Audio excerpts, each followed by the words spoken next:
Habib minta izin bertanya. Allahumma shalli ala sayyidina Muhammad wa ala alihi wa sahbihi wasallim.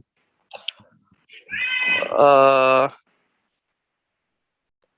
Garis hidup kita kan sudah ditentukan oleh Allah. Eee, Buat apa sih kita berdoa, Habib? Semuanya sudah ditentukan sebelum kita lahir. Pada akhirnya, kalaupun saya berdoa, saya hanya mengikuti perintah Allah dan saya anggap itu sebagai bagian dari ibadah, tapi bukan bagian daripada permintaan. Ekstrimnya saya tuh nggak mengatur Tuhan, semuanya sudah ditentukan. Kalaupun saya masih berdoa, saya hanya ingin mengikuti perintahnya. Itu bagian daripada ibadah dan bukan bagian daripada permohonan. Maaf Habib, agak ekstrim, tapi mudah-mudahan semakin memperjelas kepada saya. Terima kasih. Sama-sama. Ya, ini pertanyaannya cukup dalam ya. Kalau semuanya udah ditentukan, terus ngapain kita usaha? Kalau semuanya udah ditentukan, terus ngapain kita berdoa? Pertanyaannya, saya jawab dengan pertanyaan. Apakah engkau tahu ketentuan Tuhanmu terhadap dirimu? Nggak ada yang tahu. Ya kan? Nggak ada yang tahu. Ketentuan Allah terhadap kita nggak tahu. Allah menentukan apa gitu kan? Nggak ngerti. Tapi yang kita tahu adalah syariatnya Allah nggak mungkin salah. Kalau kamu meminta, aku jawab. Kalau kamu berbuat baik, maka aku beri pahala. Kalau kamu berdosa, ya maka engkau kalau nggak tobat, aku hukum. Kalau engkau tobat, aku akan ampuni. Ya, kalau kamu berusaha, maka insya Allah aku akan memberikan hasil untuk usahamu. Jadi Allah membuat syariat. Kita ini hidup dengan syariat, bukan hidup dengan hakikat. Saya mau kasih contoh begini, yang simpel ya. Kalau tidur, toh nanti bangun, terus ngapain tidur? Kalau pola pikirnya begitu kacau enggak ya? Kamu ngapain tidur? Buat istirahat. Terus kamu nanti bangun? Iya. Ya udah, istirahat aja, nggak usah pakai tidur. Mungkin dijawab, oh ya nggak bisa. Tubuh saya butuh istirahat. Iya, toh nanti kamu juga akan tidur. Oke, saya kasih contoh yang lain, lebih ekstrim. Maaf ya, ini contoh agak berat. Ngapain kamu lahir kalau juga nanti mati? Terus mau mati sekarang gitu? Enggak kan? Gitu. Saya mau nanya ini, kira-kira sepanjang apapun usia Anda, mati enggak? Mati. Terus kita mau bilang, ya udah, umur 1000 tahun juga akan mati, saya mati sekarang aja gitu. Nggak bisa. Ini namanya pola pikir. Ya. Kita nggak boleh hidup mengandalkan pola pikir kita. Pola pikir loh, kita nggak tahu pola pikir kita ini benar atau salah. Kita nggak tahu. Yang menyatakan kita benar atau salah itu hanya Allah, nggak ada yang lain. Kamu benar, kamu salah. Itu yang boleh ngomong cuma Allah. Bukan saya. Bukan siapapun. Nggak boleh. Tidak ada satupun hak manusia mengatakan dia benar, dia salah. Nggak ada. Yang boleh mengatakan dia benar dan dia salah hanya Allah Subhanahu wa taala. Allah kemudian mengirimkan utusan-utusan ya untuk membuat pernyataannya Allah jadi bisa diterima sama semua orang. Kalau dia seperti ini, dia benar. Kalau dia seperti itu, dia salah. Makanya kemudian syariat ya menjadi rumusan undang-undang Allah untuk benar dan salah. Ini konsep hidup. Maka orang nggak boleh hidup dengan hakikat. Jadi hidup dengan hakikat kan buyar semua tadi. Hakikatnya kamu nanti mati. Ya udah nggak usah hidup. Boleh nggak kita gitu? Nggak boleh kan? Kita nggak boleh begitu. Hakikatnya kamu nanti mati, tapi sekarang kamu lagi hidup. Ya sudah, jalani kehidupan, jangan mikir mati gitu loh. Bisa dipahami nggak? Kambing saja paham, masa kita nggak paham?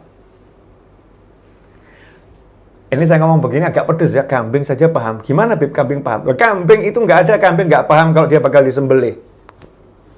Itu semua kambing tahu. Ini saya nih dibesarkan sama yang ngasih makan saya. Dia membesarkan saya tampaknya baik, tapi nanti begitu saya gemuk dijual untuk apa? Hek, sembelih. Tapi ada enggak kambing yang kemudian ngambek gini? Mbak, mbak. Saya nggak mau makan. Kamu besarkan nanti untuk kamu sembelih, ngapain saya jadi besar? Dah, saya nggak mau makan biar saya mati sekarang. Ada kambing seperti itu? Nggak ada. Kambing nggak mau hidup dengan hakikat. Hakikat itu bukan untuk menjalani kehidupan. Ya, hidup dengan syariat. Syariatnya bagaimana? Saya diajak pergi sama tuan saya makan, ya saya makan. Diajak pulang, ya saya istirahat. Saya dilepas di rumputan, ya saya bermain-main menggembala. Kambing betina ketemu kambing jantan, kambing betina dan jantan akhirnya melakukan perkawinan, gitu kan ya? Sudah. Kambing betina kemudian apa? Kambing hamil? Enggak ya? Bunting ya? Bunting. Kalau kambing apa? Ngandung. Yang mana Mas Fadli? Susah juga ya. Apa sama? Kambing bunting, kambing mengandung, kambing hamil. Pokoknya ada calon anak itu di perut si kambing, kemudian melahirkan kambing ini. Kambing hidup dengan syariat dia jalani. Dan sementara kita manusia kok hidup mikirin hakikat. Gak akan pernah benar kalau kita hidup dengan hakikat. Gak boleh. Ya, hidup wajib dengan syariat. Makanya orang yang hidup mikirkan, nanti tempat saya di mana? Di surga atau di neraka? Kamu di dunia gitu. Jangan mikirin tempatmu di surga atau di neraka. Di dunia kamu disuruh taat. Kalau kamu taat, tempatmu surga. Kalau kamu nggak taat, tempatmu neraka. Syariatnya begitu. Kecuali kalau engkau diampuni oleh Allah Subhanahu wa Ta'ala. Syariat. Makanya yang buat kita enak itu, kalau nggak pengen terjebak dalam pemikiran itu karena bagian dari waswas. Alladzi yuwaswisu fi sudurin nas minal jannati wan nas. Nanti dikasih pertanyaan model begitu, begini, begitu. Kenapa ya? Karena apa ya? Untuk apa? Buat apa ya? Mohon maaf, saya dulu pernah terjebak yang seperti ini. Makanya harus ketemu guru. Kebetulan guru saya kakek saya sendiri. Untuk masalah ini ya, kakek saya sendiri, Allahyarhamuh, almarhum. Mau dengar nggak jawaban kakek saya? Waktu itu saya masih kelas berapa itu ya? SMP saya. Masih SMP. Di waktu saya masuk SMP itu saya sempat takut nanti tempat saya di surga atau di neraka ya. Ngeri-ngeri sedap saya mikir, ya Allah, kalau saya udah ditentukan di neraka, saya amal itu tetap masuk neraka ini. Takut jadinya. Wah. Jadi ya percuma juga saya amal gini. Mulai masuk tuh setan. Ini setan nih, jangan dikira pemikirannya benar. Ini pemikiran setani. Jadi kita kemasukan setan mikir gitu tuh. Cuman kita nggak sadar, dirusak pikiran kita sama setan. Nah, terus saya ketemu kakek saya ngasih contoh begini. Novel, ya. Ya Bib, saya manggil aja Habib gitu ya, Habib gitu ya. Ya Bib. Kalau ada orang punya kayu, ya Bib, kemudian kayunya sama dia dijadikan kursi yang bagus, boleh enggak? Boleh Bib. Yang satu lagi kayunya dijadikan meja yang bagus, boleh enggak? Boleh Bib. Yang satu lagi kayunya jadikan asbak, boleh enggak? Boleh. Nah, ada satu kayu yang besar, dipotong-potong dijadikan kayu bakar. Boleh enggak? Boleh. Kenapa boleh? Nah, punya dia, Bib. Bebas mau dijadikan kayu bakar, boleh. Jadikan meja, boleh. Jadikan kursi, boleh. Dijadikan apapun, boleh. Nah, kamu punyanya Allah.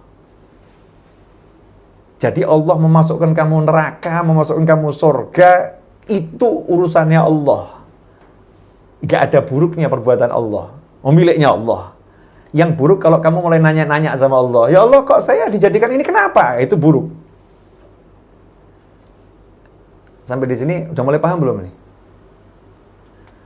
Ini pertanyaannya dalam nih. Jawabannya panjang, sabar. Nanti ketemu jawaban yang asyik ini. Insyaallah la haula wala quwata illa billah. Sampai di sini paham ya mudah-mudahan ya. Jadi kita milik siapa? Kita milik Allah. Dan Allah ya tidak pernah nyuruh kita mikir. Allah nggak pernah nyuruh kita mikir ya, kamu nanti tempatmu di mana? Nggak ada. Nggak ada. Allah mengatakan, ya, mintalah aku beri. Kalau kamu bertakwa, ya kata Allah Ta'ala, kalau kamu bertakwa, yaj'al lahu makhraja, diberi jalan keluar, wa yarzuqhu min haitsu la yahtasib, dan dikasih rezeki dari arah yang enggak terduga. Jadi kalau kamu bertakwa, masalahmu selesai. Ini Allah loh yang ngomong. Bukan pikiran, bukan pikiran kita. Tapi kalau tadi itu pikiran kita. Kalau sudah ditentukan begini, sudah tentukan begini. Nah, terus ada yang buat saya tetap galau. Wah, tapi kok Allah nentuin ya?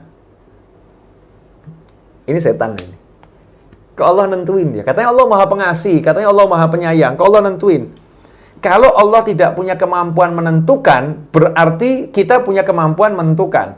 Kalau kita punya kemampuan menentukan, berarti siapa Tuhan kita? Kalau Allah nggak punya kuasa terhadap hambanya, lantas siapa Tuhannya? Kalau Allah nggak punya kuasa terhadap hambanya, lantas siapa Tuhannya? Kalau Allah nggak punya kuasa atas makhluknya, lantas siapa penciptanya? Kalau engkau tak ridho dijadikan makhluknya, lantas siapa engkau di hadapannya? Waduh, kalimatnya ngeri juga nih. Ini obrolan saya loh ya, bukan saya ngomong sama antum loh. Kebetulan antum dengerin. Betul kan? Jadi kalau Allah nggak punya kuasa, Allah nggak punya, seperti begini loh. Kalau yang namanya pimpinan nggak bisa mecat karyawannya, lantas siapa itu pimpinannya? Kalau yang punya perusahaan nggak bisa mecat karyawannya, lantas siapa yang punya perusahaan? Kan begitu. Yang punya perusahaan mau mecat kek, mau masukin karyawan kek, urusannya yang punya perusahaan, perusahaan punya dia. Bebas-bebas saja. Kan gitu ya. Ini Allah Maha Kuasa.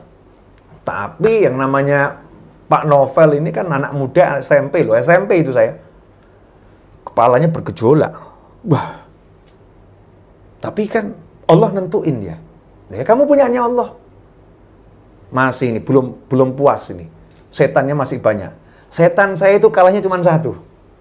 Dengan satu kalimat ini setan saya kalah. Ini yang paling agak bisa diterima sama banyak kepala yang kemasukan setan ini. Mudah-mudahan kepala kita nggak kemasukan setan. Pertanyaan saya, pernah nggak kita sekolah? Pernah. Pernah nggak guru kita ngomong begini? Menurut ilmu saya, dia nggak akan naik kelas. Pernah kan ya? Guru memprediksi dia nggak akan naik kelas. Nah, ternyata betul. Dia nggak naik kelas. Kenapa guru ini bisa memprediksi muridnya nggak naik kelas? Jawabannya adalah karena guru dengan ilmunya mengetahui kemampuan muridnya ini, sehingga dia bisa sedikit memastikan muridnya tidak akan naik kelas. Kan begitu. Sekarang pertanyaan saya, kira-kira sebelum menciptakan kita, Allah itu maha tahu enggak apa yang akan terjadi sama kita? Nggak usah jauh-jauh ngomong ke Allah, tanya sama Mas Fadli. Ini Mas Fadli. Dan semua programmer yang ada di dunia ini. Bahasa pemrograman yang paling dasar itu adalah jika maka, if then. It's correct, Mr. Fadli? Yes. Oke. Bahasa pemrograman paling dasar itu if then. Jika maka. Jika kamu masukkan email yang benar, maka program itu bisa kamu akses. Jika kamu pencet Arba'in Nawawiyah, maka videonya akan muncul. Jika kamu tekan tombol pause, maka akan berhenti. Jika maka. Dan yang menyusun jika maka, itulah seorang programmer. Betul Mas Fadli? Correct, Dep. Correct. Nah, jadi defaultnya defaultnya bahasa pemrograman adalah jika maka. Betul Mas Fadli? True. Itu bahasanya makhluk jika maka. Jika seorang programmer bisa jika dan maka dan tahu kalau ada begini endingnya akan begini, itu programmer loh. Jika begini endingnya akan begini, dia tahu karena dia tahu urutannya. Begini, alurnya pasti akan begitu. Jadi akan begitu, programmer. Betul Mas Fadli? Yes, babe. Kalau salah bilang salah, saya kan nggak tahu ilmunya. Betul. Insya Allah. Oke. Kan saya ustadz, kamu programmernya, saya nggak tahu. Jika maka, jika seorang programmer bisa tahu jika begini untuk program ini, maka hasilnya akan begitu, maka dia susun programnya. Bagaimana dengan Allah Ta'ala ketika menciptakan makhluknya, sementara Allah maha mengetahui. Apapun yang akan terjadi dengan makhluknya itu Allah maha tahu. Nah, kemudian ulama mengatakan, semua pengetahuan Allah tentang ciptaannya itu Allah tulis di Lauhil Mahfuz. Jadi Lauhil Mahfuz itu adalah, atau Ummul Kitab itu adalah tulisan Allah tentang semua yang Allah ketahui terhadap makhluknya. Kalau bahasa programmer, ya itu namanya apa Mas Fadli itu? Source code. Ya, gitu maksudnya ya. Source code. Ditaruh. Jadi, ya, Allah mau tahu kita kok. Allah mau tahu kita ditulis. Emang salahnya apa? Gitu. Nggak ada salahnya. Dari sisi Allah pemilik kita nggak ada salahnya. Dari sisi apa yang akan kita lakukan Allah mau tahu kemudian ditulis nggak ada salahnya gitu. Bisa dipahami nih ya? Insya Allah. Nah, kalau kita mikirnya ke sana terus, mohon maaf, Tuhanmu adalah Tuhan, engkau adalah makhluk. Saat makhluk mulai pengen jadi Tuhan, hancur kepalanya. Nggak bisa. Itu kalau dalam bahasa program terjadi hang. Hang. Kalau dalam bahasa listrik, itu terjadi konslet. Klik, blung. Langsung mati listriknya, konslet. Kenapa? Karena dia berpikir lebih dari kapasitasnya. Nggak bisa. Manusia kapasitasnya di sini. Kamu kapasitasmu syariat, laksanakan yang diperintahkan, jauhi yang dilarang. Ini boleh, ini nggak boleh. Jalankan itu. Kamu berpikir lebih dari itu, keluar dari kapasitasmu. Pasti akan bingung. Dilanjutkan, konslet. Ya ini, kalau yang nanya tadi paham. Bukan arahnya ke sana, cuman saya harus menjelaskan kepada khalayak ramai karena ini kan live streaming ya, ditonton sejagat, jadi harus dijelaskan secara detail. Nah, maksudnya yang nanya tadi, kalau sudah ditentukan semua oleh Allah Ta'ala, lantas apa manfaatnya kita itu berdoa? Jawabannya simple. Jika engkau mencintai seseorang, kemudian orang itu mengatakan, engkau tak akan pernah memilikiku, apakah kita akan berhenti mencintainya?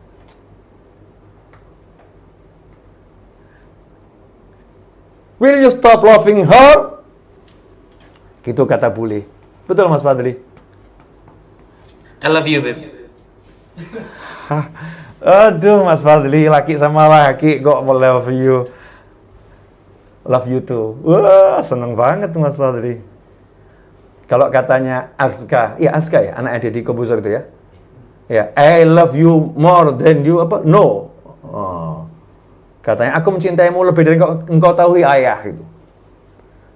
Anak Deddy Corbuzier aja tahu resikonya ngurusin bapaknya bisa sama-sama meninggal karena COVID. Nggak peduli dia, yang penting aku ngurusin bapakku. I love. So you with your God, with Allah Ta'ala, do it with love. Bil mahabbah. Allah mengajarin hambanya untuk mencintainya. Kalau engkau tak kuberi surga, kalau engkau akan kumasukkan neraka, apakah engkau akan berhenti mencintaiku? Kalau memang tempatmu di neraka dan aku perintahkan engkau untuk sujud menghadapku, apakah engkau akan berhenti sujud kepadaku? Mana cintamu? Begitu loh bahasanya. Ya yang paham, yang tidak paham mudah-mudahan semakin paham. Jadi kan kalau saya lihatnya tambah bahasa cinta. Jadi semuanya udah ditentukan tapi Allah nyuruh kita minta. Semuanya udah ditentukan, tapi Allah nyuruh kita sujud ya. Karena apa? Allah pengen lihat. Ya, kamu cinta aku atau enggak? Kalau cinta aku, ya udah. Walaupun aku bilang kamu masuk neraka, sujud sama aku. Mana yang lebih engkau percayai? Sujudmu atau ancaman neraka itu? Gitu loh. Karena yang maha tahu ending itu hanya Allah, nggak ada yang lain. Nggak ada yang lain. Makanya ikhwan rahimakumullah, jangan pernah kita takut ya dengan semua ancaman, karena Allah tak pernah mengancam orang yang mencintainya.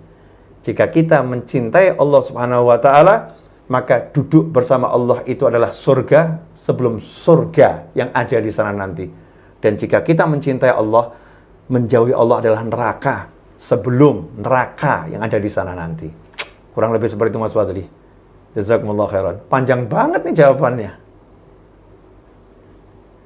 Masya Allah, Masya Allah. Baik.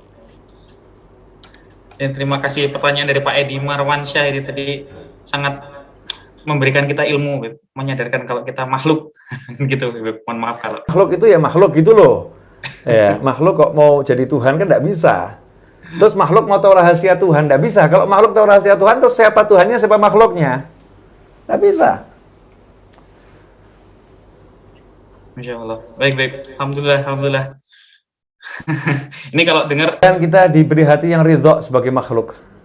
Makanya tiap pagi dibaca raditu billahi rabban wa bil islami dinan wa bi sayyidina Muhammadin sallallahu alaihi wasallam wa rasula, kan gitu ya. Seluruh belajar ngasih tahu hati untuk ridho sama Allah taala. Allah sebagai Tuhan ridho. Jadi mau diapa-apain sama Allah terserah, yang penting saya disuruh sujud, suruh sholat. Ya, udah itu aja yang kita jalankan. Makasih.